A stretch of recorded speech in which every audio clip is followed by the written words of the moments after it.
Well, it's another dark and stormy day in Vancouver. All the more reason to have a Toyota RAV4 at my disposal, and in particular, the RAV4 Prime, a plug-in hybrid electric vehicle. Is it the best of both worlds? Get in, let's find out. It's time for Family Wheels.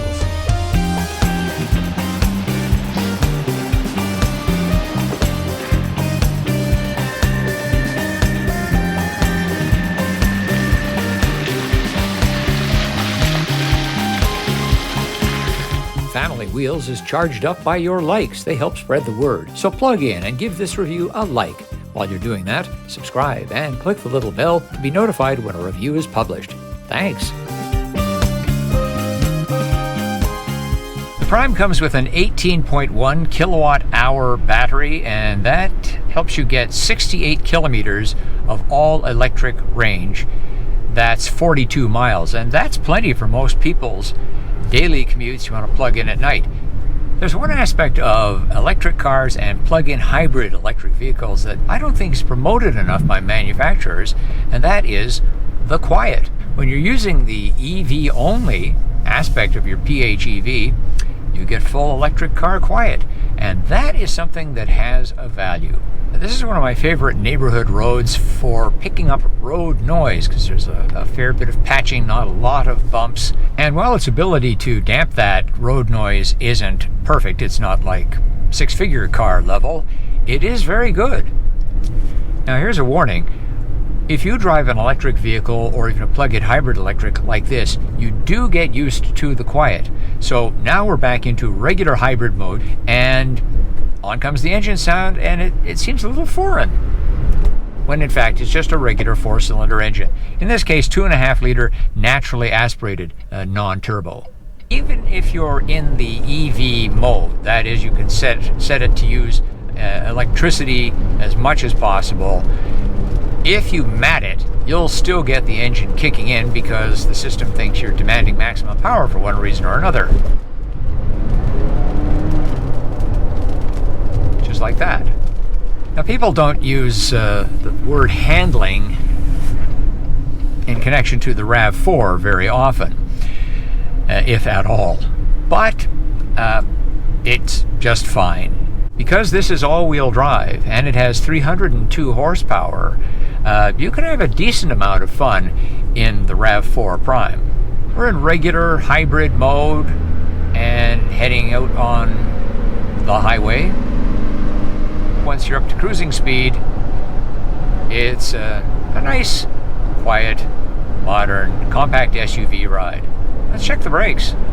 That's excellent. Really well modulated, nice, even braking. The pedal is not too soft, as you sometimes get with hybrids.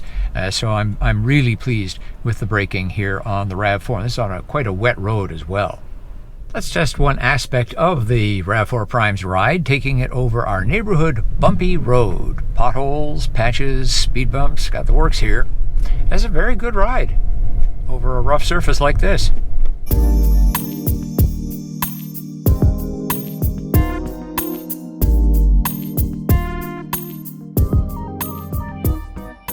Due to its large battery, the Prime has somewhat less cargo space than other RAV4s, 110 liters, 3.9 cubic feet less with the rear seats up, or 190 liters, 6.7 cubic feet less when they're folded, but it still has plenty of room for stuff. The RAV4 Prime passes the Family Wheels child seat test, but only just.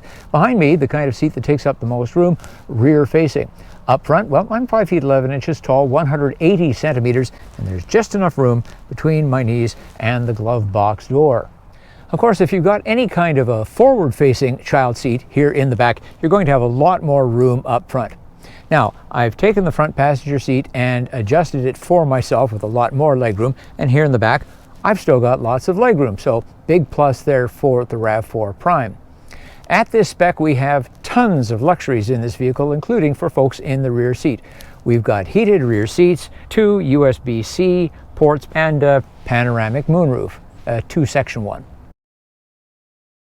There's a bewildering array of trims for the RAV4. I counted 9 on the Canadian website. In the US, 9 hybrid variations. So you're on your own for figuring all those out. However, here at the Prime level, which is the top of the pile, we have just two, the SE and the XSE. This is the XSE, so it's a full load. And in addition to that, it's got in Canada, $5,390 package of options. But let's talk about the differences between the XE and the XSE. The XSE has this lovely simulated leather upholstery, I'll call it Softex, heated rear seats.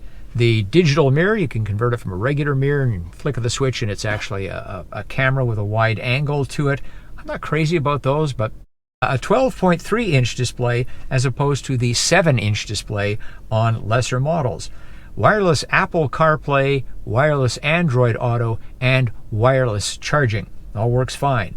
5 USBs here, one of them Type A, the rest are Type C, 2 in here and 2 in the back, so there's plenty of connections, especially considering you've got wireless Apple CarPlay in the first place, so a lot of folks can charge their devices here in the RAV4 Prime. The XSE has a heated steering wheel as well as a sunroof. Now, when we get what they call the technology package, that $5,000 and change one that I just mentioned, we get the panoramic moonroof. Tailgate can be opened by a kick underneath. It's got a sensor there. JBL sound, heated and ventilated front seats. That's a nice luxury touch. Excellent head-up display. 360-degree cameras. Also with the technology package, we get a 120-volt 3-prong outlet in the back. The switch for it is up here.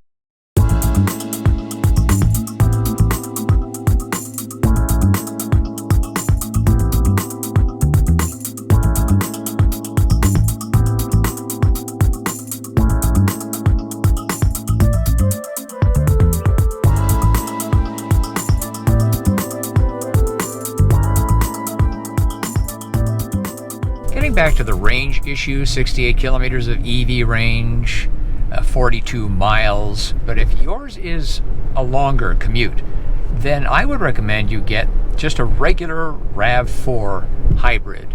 That's going to be saving you fuel all the time, and you're not going to worry about charging it, and you're not going to be paying extra for the PHEV.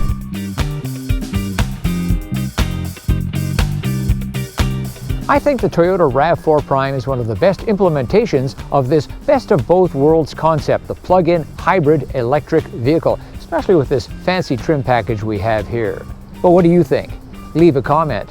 As always, thanks for watching, thanks for liking, and thanks for subscribing. I'm Richard Detman, and I'll see you next time on Family Wheels.